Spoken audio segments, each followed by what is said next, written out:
The most disturbing Mexican cartel situations. Here, being 1 a.m. Okay, yo, I'm telling you, surrounded by Nate, both the they're warmth of literally family tough. and tradition, but also the stories of violence of the cartels, specifically the Mexican cartels, which we're going to talk about today. I know how often people online reduce Mexico to just cartel beheadings, so in this video, I want to give you guys real context. From public beheadings meant to send a message, to victims dissolved in acid so that no trace of them remained, to entire families caught in a crossfire they never asked for. Today's video will dive into the brutal reality of cartel executions. These aren't legends or exaggerated stories. D5 said They're real relax your accounts of throat. when power, fear, and money twist human life into something unrecognizable. And I'm not here to glorify any of it. In order to demonstrate these executions, I can't give obviously, flowers. I'm not going to show that on YouTube. I can't show that on YouTube. So we do have 3D modeling once again. You guys seem to really like the 3D modeling. It seems to get the point across way easier than just showing some images on the screen. And plus, sometimes we literally have nothing to put in the background, so this is the perfect solution for a lot of stuff. So you will be seeing 3D modeling more often on this channel. With that being said, my name is Alberto, and I'm here to break it all down in a way that YouTube doesn't give me limited ads, to help people understand why these tragedies happen in a country that deserves to be known for so much more. DEA agent murdered by the Guadalajara cartel, torture. Ooh. There's a reason the DEA calls February 7th of 1985 the day everything changed. Before that date, no American drug enforcement agent had ever been murdered while working undercover in Mexico. After that date, the entire relationship between the US and Mexico would actually never be the same. Enrique Camarena, also known as Kiki, was 37 years old and just 3 weeks away from transferring back home to California. He'd spent 4.5 years working undercover in Guadalajara, getting close to some of the most powerful drug traffickers in Mexico: Rafael Caro Quintero, Ernesto Fonseca Carrillo, and Miguel Angel Felix Gallardo. These 3 men formed the core of what would become known as the Guadalajara cartel. Oh my gosh. And they were making hundreds Bro, of... is that Bully Man? I'm a Bully Man. Yo, it's Bully Man, bro. Y'all see him, bro? That's Bully Man in chat. Yo, what's up, Bully Man? millions of dollars trafficking marijuana and cocaine into the U.S. That's Uncle freaking Sam wanted Bully to Man, deliver bro. a solid blow to the cartel, but this time the Yo, job Bully required a Man, bit I more appreciate the patience. follow, It wasn't bro. enough to just arrest the kingpins. Kiki wanted to get to the root of their operations, literally. So he went undercover so deeply that he ended up finding their Yo, how you doing, plantations. bro? When you gonna In drop November again, of bro? 1984, Kiki's intelligence led to a raid that destroyed everything Caro Quintero had built. Mexican soldiers backed by helicopters stormed a 2,500-acre marijuana plantation called Rancho Buffalo in Chihuahua. The place was enormous. Some reports say it held up to 10,000 tons of marijuana worth $8 billion. Caro Quintero lost everything, and he knew exactly who was responsible. So on February 7th of 1985, around 2 p.m., Kiki walked out of the American consulate in Guadalajara, Not dropping heading just to lunch 'cause you with his asked. wife. He was My just fault, steps bro. away from his pickup truck when 5 armed men surrounded him. One of them, Samuel Ramirez Razo, a former police officer working as muscle for the cartel, flashed a badge from Mexico's Federal Security Directorate and said, "Let's go, the commander wants to talk to you." They threw him into a car and sped off. The same day, they also grabbed Alfredo Zavala Avelar, a Mexican pilot who had been flying Renaissance missions with Kiki to spot drug fields. Both men were taken to a house at 881 Lope de Vega in Guadalajara, a property Caro Quintero had bought just a month earlier for 4.3 million pesos, roughly $239,000 in today's money. The place was known among the cartel as El Campamento, aka the camp. According to court documents, the house had been prepared specifically for this. Gunmen and bodyguards from both Caro Quintero and Fonseca Carrillo had been arriving since 11 a.m. that morning. Even corrupt state police were there as security. When Kiki arrived, witnesses say Caro Quintero himself came out to greet him, put his arm around the agent's shoulder, and walked him inside to his study. That's where the torture began. For over 30 hours, Kiki was interrogated about DEA operations in Mexico. He was beaten, tortured with electric shocks, his bones shattered, teeth torn out, body burned, and assaulted with a stick. Court records show his skull was pierced with a metal rod and his ribs were broken.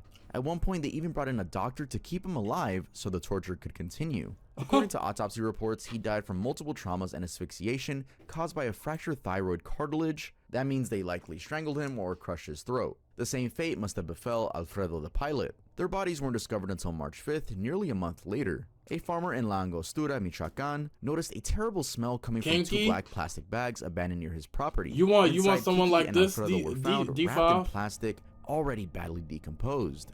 Is this your type? Grenade thrown at crowd in Morelia. The Dang. day of September 15th in Mexico is usually loud. Fireworks, music, thousands of people packed into plazas across the country shouting Viva Mexico. So when 2 explosions went off in Morelia's historic center that night in 2008, most people thought it was just part of the show, but then they saw blood. Around 30,000 people had gathered in Plaza Melchor Ocampo, right next to Morelia's cathedral, to celebrate Mexico's 198th Independence Day. Families were everywhere, parents with small on their shoulders, teenagers taking photos, street vendors selling flags, small what? Parents with small on their shoulders, teenagers taking photos, street vendors selling flags. Wait, is the word not allowed? The governor of Michoacán, Leonel Godoy Rangel, had just finished the traditional ceremony called El Grito, where he reenacted the moment in 1810 when a priest rang a church bell and called Mexicans to rise up against Spanish rule. It was just after 11 p.m. when the governor gave his final cry of Viva Mexico and the crowd erupted. That's when witnesses saw a well-built man dressed in black standing in the middle of the plaza near the cathedral pull out a grenade, a fragmentation grenade to be specific. He threw it into the densest part of the crowd. Then the man turned to people standing next to him and apologized for what he just done. The grenade detonated as you'd imagine, or maybe like in the movies, quick and loud. But the thing about fragmentation grenades is that they're not designed to just explode. They're designed to kill through. Yeah, they have like shards and junk in them, right? No way. He threw it into the densest part of the crowd. Then the man turned to people standing next to him and apologized for what he just done. The grenade detonated as you'd imagine, or maybe like in the movies, quick and loud. But the thing about fragmentation grenades is that they're not designed to just explode. They're designed to kill through shrapnel. When one goes off, it sends hundreds of metal fragments flying at incredible speeds at every direction. Think about it like a bomb made of razor blades. The lethal radius is anywhere from 5 to 15 meters, but the shrapnel can travel much farther depending on how packed the area is.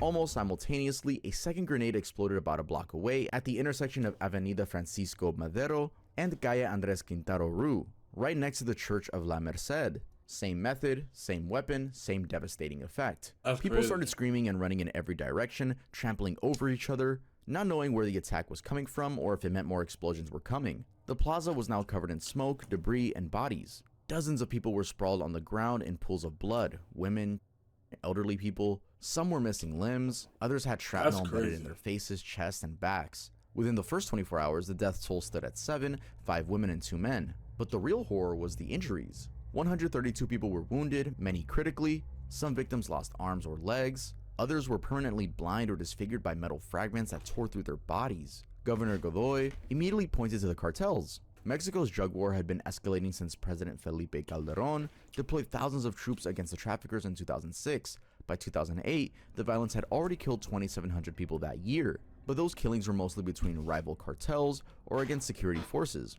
This was different. This was an indiscriminate attack on civilians celebrating their country's independence because they wanted to send a message. But what message, and from who? Investigators believe La Familia Michoacana carried out the attack specifically to provoke a government crackdown on Los Zetas, who controlled that part of Michoacán, but to this day, nobody has been held accountable.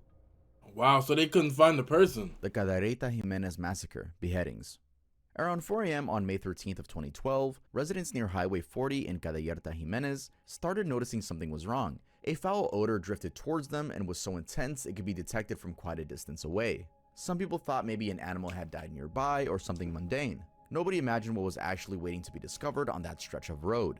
When Mexican federal police arrived at the scene just after dawn, they found 49 bodies. Yes, 49 bodies. All dumped along the highway about 75 miles southwest of the Texas border, but bodies doesn't even begin to cover it. Honestly, what they actually found were pieces of bodies. Each person had been New to stream. Is he ugly or is it a filter?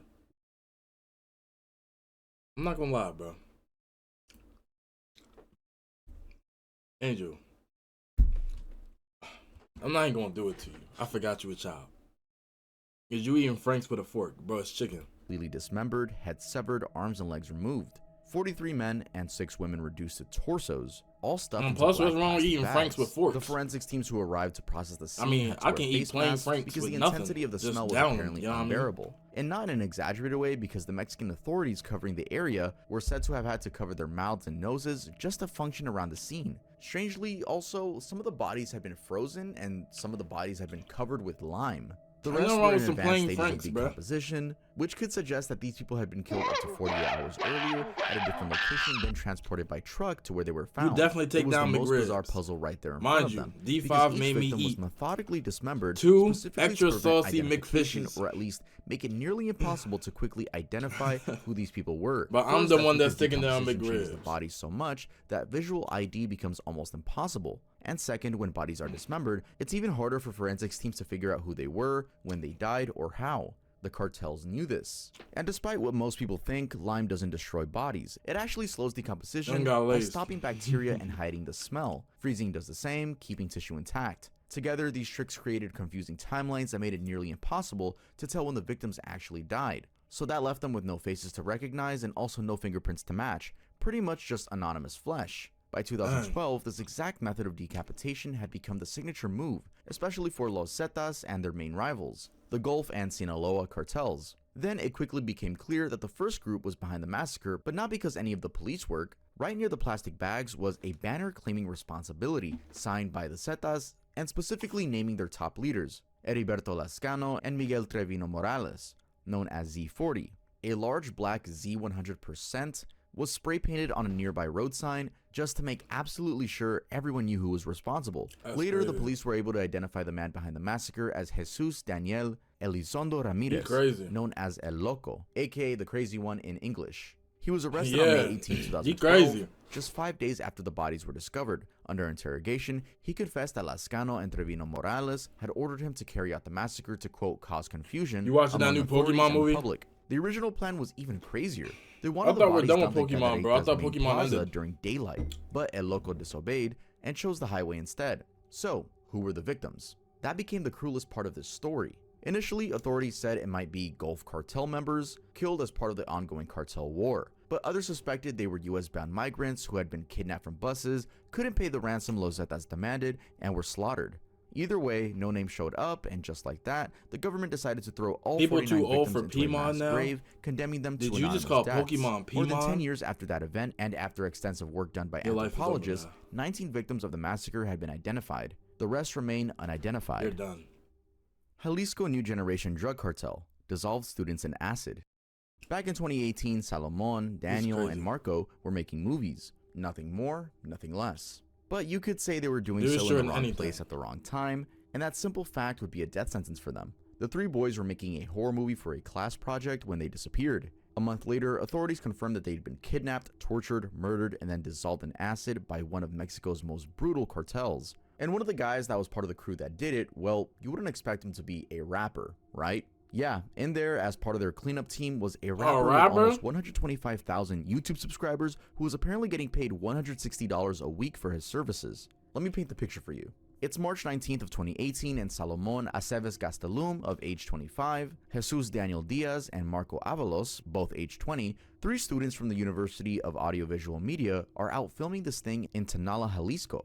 They're shooting at a ranch, completely unaware that members of the Jalisco New Generation cartel are watching the property, waiting for a rival gang leader to show up. The cartel members see these three guys with cameras and equipment, and they make the assumption that these must be scouts for the rival gang. So when the student's car breaks down on the highway, men dressed up as police surround them and force them into vehicles. The thing is, the Jalisco New Generation cartel doesn't mess around. They're one of Mexico's newest and most aggressive cartels, formed around 2010, and they've been expanding rapidly through extreme violence. Anyway, the students are taken to another location. Salomon is questioned, tortured, actually, to find out what gang he belongs to. He quickly dies from the blows, and having gotten nothing from it, that's when the cartel members realize their mistake. These are just innocent guys. But instead of letting the other two go, they decide to get rid of all witnesses. Daniel And you know what's crazy, bro? They got masks on, don't they? Bro, y'all could have let them go. and Marco are executed. To somehow fix this, the cartel calls their cleanup guy, Cristian Palma Gutierrez, better known as QBA, a 20-something rapper from Guadalajara. QBA had been recruited by a friend just 3 months earlier to That work boy for the spit Jalisco New bars. Generation cartel. Is he nice, y'all? His Do y'all job was know making him? bodies disappear. Is he And tough? he was getting paid 3,000 pesos per week. Now, disappear could mean a lot of things, but in this case, the guy was hired to use a method that Breaking Bad shows perfectly, dissolving bodies in acid. This was a method actually used by many cartels in Mexico, but one man in particular perfected it. Back in 2009, authorities in Tijuana arrested a man named Santiago Mesa Lopez. They called him the Pozole Maker. Pozole is a local stew, and you get the idea.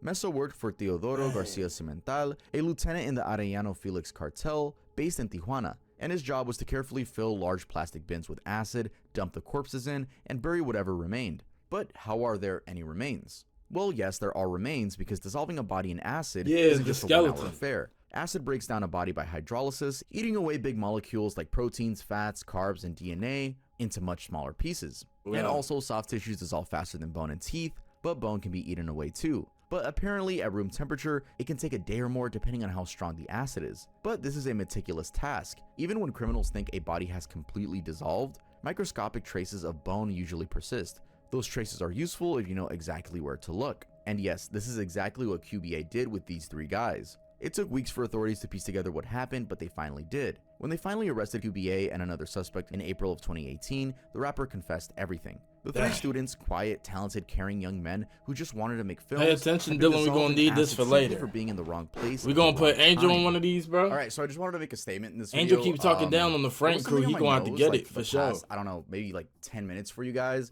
Luckily, I don't show my face that often where I'm just, you know, I show background footage, but I don't know what that was, bruh. Y'all gonna say it was a booger or something? Coincidentally, every time I check my recording, because I have it on this monitor, right? I didn't see that. But was it a booger? Was it drywall? Was it a parasite? I don't know. But my nose is clean. Stuff his body with Frank's. Ooh. I don't know what that was, bruh. Key. Am I gonna re-record? Frank crew gonna stuff your body with Frank's. We're gonna keep it going. Keep it going. Just wanted to make that clear. Yeah, we're gonna stuff his body with Frank's. let's keep going with the video. We're gonna gut him out and then stuff him with Frank's, bruh, on some Build-A-Bear terrible murders. But like in this next case, when it's about your loyal dog trying to protect you, then dumped on your corpse as a final insult, that's beyond sadistic. This is exactly what happened to a man in Michoacan in 2007, in what locals described as one of the most brutal killings they've ever seen. Fish. And these were people already hardened by daily bloodshed. So it was April 18th. A man connected to his Valencia gang is driving his truck when cartel gunmen intercept him. They force him out of the vehicle, and that's when his dog, an off-white mongrel, does what dogs do. It tries to defend its owner. The Sicarios don't care. They tie the man's hands and feet, then proceed to torture him. They shoot him multiple times in the face, disfiguring him beyond recognition. But even when shot in the face, death isn't always instantaneous. There's a window of a few minutes where victims can remain conscious if major structures like the brainstem aren't hit immediately. That's why he was still alive at this point. But they're not done. To finish him off, they drive the man's own truck over his head, crushing his skull and brain. Then they shoot the dog in the neck and dump its body on top of his corpse. Finally, they nail a menacing note to the dead man's chest, a message for his relatives. And rather bizarrely, the whole scene unfolds in a street in the town of Buena Vista, Tomatlan, for everyone to see at dawn.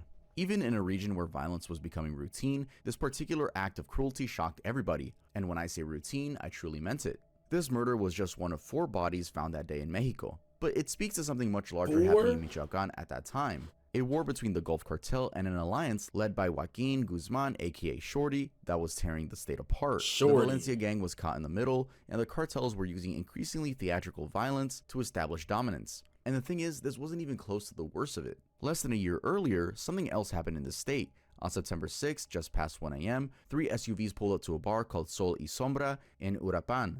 About 20 men step out, all wearing fake Federal Investigation Agency uniforms, all carrying AK-47s. Bro, my thing is, bro, where are they selling all these fake junks at, bro? And why do they look so real? They got dead replica junks in Mexico, apparently. AR-15s, all with their faces covered. And because, bro, if you cop, bro, you can't cop replica cop junk here. I don't know why that's possible. On the building without mercy. I've never seen anybody have I've never seen anybody with an exact replica of a police outfit, bro. It's always been like some cartoon junk. To the club, trying to escape the bullets. When probably stolen. He said it was fake, though. Made their way to the dance floor. And then they simply dump the contents of the bags right in the middle of everyone. 5 human heads roll across the dance floor. The gunmen leave without saying a word, but they do leave something else behind. A cardboard sign with a message: the family doesn't kill for money. It doesn't kill women. It doesn't kill innocent people. Only those who deserve to die. Know this, all people. This is divine justice. This was the world's introduction to La Familia Michoacana. And this massacre, many consider the spark that ignited Mexico's full-scale drug war. 2 months later, President Felipe Calderón would launch his military offensive against cartels, starting not coincidentally in Michoacan.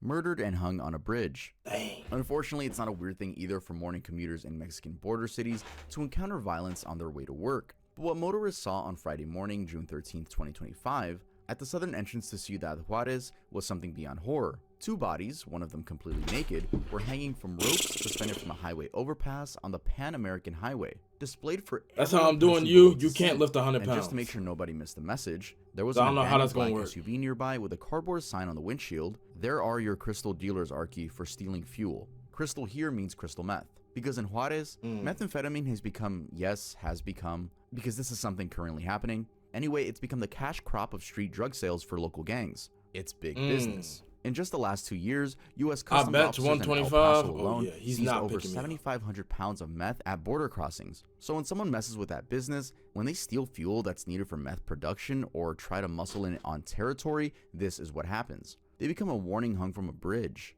Now, if hanging two bodies from an overpass sounds extreme, let me tell you what happened about 400 miles south in Culiacan just weeks earlier. You're It was a 300 Sunday pure night of June fat. 30th. Around 11:30 p.m., authorities get reports of bodies on Highway It's straight 15 muscle. north of I don't know what Culiacan. you talking about. When they arrive, they I'm found four brolic. decapitated bodies hanging by their limbs. Yeah, from now the this bridge. is Nearby, insane. there's a pickup truck and a bag with 5 severed heads inside, but that's not all. Inside the truck, investigators discover 15 complete bodies and 1 more decapitated body. 20 victims total, all male, all shot to death. There were messages too in this one. One on a tarp But like, tied to a nah, truck, man. others Hey, painted bro, you direct- just gotta be careful. You just gotta be careful. You can't be wildin', bro. You can't be wildin'. You can't be tripping. on the vehicle's frame. The messages I indicate feel like that's what a lot of places though. Russia, I ain't gonna lie. You go to Russia, you want to be on that clip farming junk. I'm not gonna lie. You never seen an American flag again. China, another one. What else? Mexico, one of them ones too. What else? God dang, hey, the bro. attack was carried out by a faction led by Ismael Zimbada Siqueiros, I'm aka telling you, bro. Maito Flaco. You go to them son type of Ismael countries, and bro. You Mayo want to be on Zimbada. some. But those messages were indirectly We're in about the country. faction We're of clip Los farming. Chapitos, We're clip the sons of farming. Joaquin Guzman, You gonna get your aka head blown El off, Chapo. smooth This off. was 1 year into a brutal Gonna be war between GGs East for you. and Sinaloa cartel factions. The conflict started in September of 2024. Why you right think after Johnny Miles Somali Ibarra was? allegedly kidnapped See by that? Joaquin See, Johnny Somali was such a fake demon because why do you think he was in places like South Korea and Japan, places that are open, a lot more welcoming, chill, because he knew he'd get away with that stuff for a longer period of time. Not saying that he didn't get caught, bro. He tried to go to Russia doing the junk that he was doing. Oh, oh yeah, his life is over. Guzman Lopez, another of El Chapo's sons, and delivered to U.S. authorities. At least that's the working It's over. theory. It's Since over, then, Culiacan and much of He Sinaloa did State would've lost have his been life. literally drowning in violence. Back in Juarez, no arrests were made for the 2 men hanging from that overpass, and in Culiacan, none of the 20 men murdered have been identified. The only thing they know is that the cartels are involved. Kidnapped and forced to kill each other. Oh my god. Now, what if your night out with friends turned into the last moment of your life? Crazy, but it wouldn't be the first Johnny time we're Somali talking got about that jumped. on this channel. Dude. You might remember, for example, Irina. Imagine what they Gazanova, would've a done to him in 24-year-old Russia. Russian influencer that we talked about a while Imagine. back. She tripped and fell to her death Screw literally that on the jumping street junk. during They the night going of do silence. some junk like this to him. Just like I think they gonna do that first one, that one where he was tied up. They had the doctor check up on him and make sure that he was good. That's Russia gonna do him the worst way. Anyway, this case right here is much, much worse. Back in August of 2023, 5 young men in Lagos de Moreno, Jalisco experienced exactly that. A night out turned deadly. Roberto Olmeda, Diego Lara, Uriel Galvan, Jaime Martinez, and Dante Sideo were just regular guys. They boxed together, went to the movies, worked normal jobs. They were engineering students, welders, and construction workers. Dante had won national cycling medals while Roberto helped his mom sell pozole on Saturdays. I mean, normal guys. On August Just 11th, chilling. they met up where they always did, the San Miguel lookout point in their hometown. At 10:55 p.m., they sent their last message saying they were heading home, but they never made it. By Sunday, fear had taken over their families. They gathered in public, desperate for answers and frustrated by the silence from authorities. It was that day that the search operations began, and somewhere along, they discovered a large bloodstain at one lookout. Still, it wasn't clear if it belonged to any of the missing young men. In the days that followed, police carried out several raids where they found a motorcycle, high-powered rifles with full magazines, stolen license plates, and bags of drugs, all potential clues in what was quickly becoming one of the most horrifying cases in the region. It turns out that the 5 friends were intercepted on their way home that Friday night. Their car, Diego's brown Volkswagen Jetta that he was so proud of, was later found burned on the highway between Lagos de Moreno and Encarnacion de Diaz, a notorious red zone where the Sinaloa Cartel and CJNG Bro, that's gotta be control. terrifying. Inside the trunk, police found charred human remains, but that wasn't the worst of this case. Just days after they disappeared, the killers started posting photos of them on their knees, gagged on a dirt floor with their faces smeared with blood. Soon, a video started circulating across all social media too, and I warn you, it's buried under layers and layers of censorship because of just how gory it is. But what I can tell you, with the help of 3D models, is that it shows the young men bound, bloodied, and forced to kill the others. One of them was handed a brick and forced to bludgeon one of his friends. Someone off camera was giving him instructions, tossing him tools to use, while 2 bodies already lay motionless in the foreground with their white shirts soaked in blood. No. The monsters behind this wanted everyone to know exactly what they had done to the 5 missing friends. The video even had text overlaid on it saying Puro MZ, a reference to Miles Zambada, leader of the Sinaloa Cartel faction. Why though? Investigators later found the ranch where the video was filmed, discovering bloodstains on the floor and scattered shoes. On August 21st, authorities located 4 burned and decapitated bodies near where the young men were kidnapped. The bodies matched details from the video, decapitated, just like what was shown happening to one of the victims in that footage. And with all the pain in the world, the families confirmed those remains were their sons. Wow. Police officer burned alive. Bro, they was regular people. What, bro? Ciudad I ain't Juarez in gonna lie. 2011 was literally one of the most violent cities on the planet. In fact, it had a homicide rate over 200 per 100,000 people. To put that in perspective, that's about 40 times higher than most major US cities. It sits right on the Texas border from El Paso, and by that time it had become ground zero for Mexico's drug war. President Felipe Calderon had declared his crackdown on cartels back in December of 2006, and since then about 43,000 people had died across Mexico. But Juarez was in a league of its own. And if you were a cop there, well, your life expectancy wasn't great either. That brings us to a Tuesday morning of December 20th. Around 8:30 a.m. in the Paseo. That's my birthday, December 20th. Starting your day, heading to work, and grabbing breakfast. Oh, then shoot! Pulls up and dumps something, or rather, someone onto the street. It's Jose Everardo Sanchez, a 27-year-old municipal police officer. He'd only been on the force since August of 2010, so just over a year. His hands and feet are tied, and there's a plastic bag over his head. But they're not done with him. His attackers, still right there on the scene, doused him with some kind of flammable liquid. Then they lit him on fire, right there, in the middle of the street, in broad daylight. Several witnesses watched the whole thing happen. CNN reported that people saw him writhing in agony as he burned alive, while the guys who did it were just standing right there. Now, Jose had been kidnapped the night before, on Monday. Nobody knows exactly where they held him or what they did to him during those hours, but Tuesday morning they decided to make an example out of him. They even left a note at the scene. Prosecutors confirmed it was there, but they never disclosed what it said. Judging by the way the cartels communicate, it was probably some message for the other cops about what happens when you don't play ball. Unfortunately, it wasn't even an isolated incident. Jose was the 33rd municipal police officer killed in Juarez just in 2011, the 59th in the last 15 months. That's more than 1 cop killed every week for over a year straight. It all came down to one thing that the cartels wanted everyone to know. It doesn't matter who's in charge, it doesn't matter how tough you think you are, they could still grab you off the street, tie you up, and burn you alive in front of everyone. Buried man alive.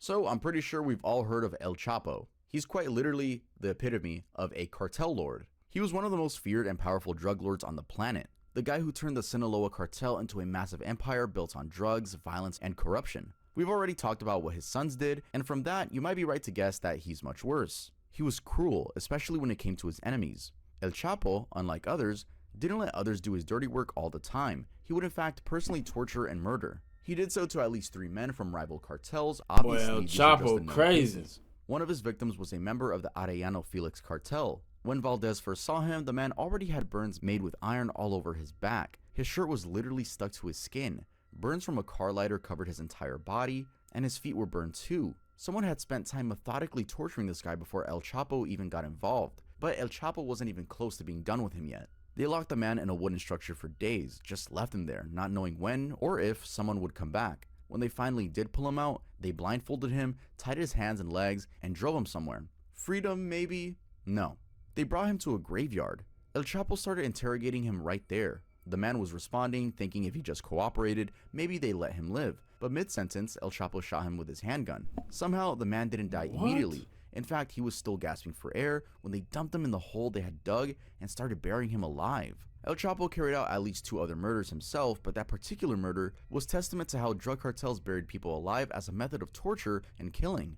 Another example of such requires us to fast forward to February of 2025. I couldn't, bro. In I ain't gonna Tabasco, lie, bro. where police got a tip about a 19-year-old kid named Rafael who'd been forced to sell drugs in Villahermosa for a cartel. My dog is going When authorities crazy. found him, he was entombed inside a wall. Cartel members had literally built a concrete wall around him, creating a tiny space where he was trapped alive. Police had to use sledgehammers to break through freshly laid cement blocks, smashing their way in to reach the teenager inside, who incredibly was still alive in that concrete tomb.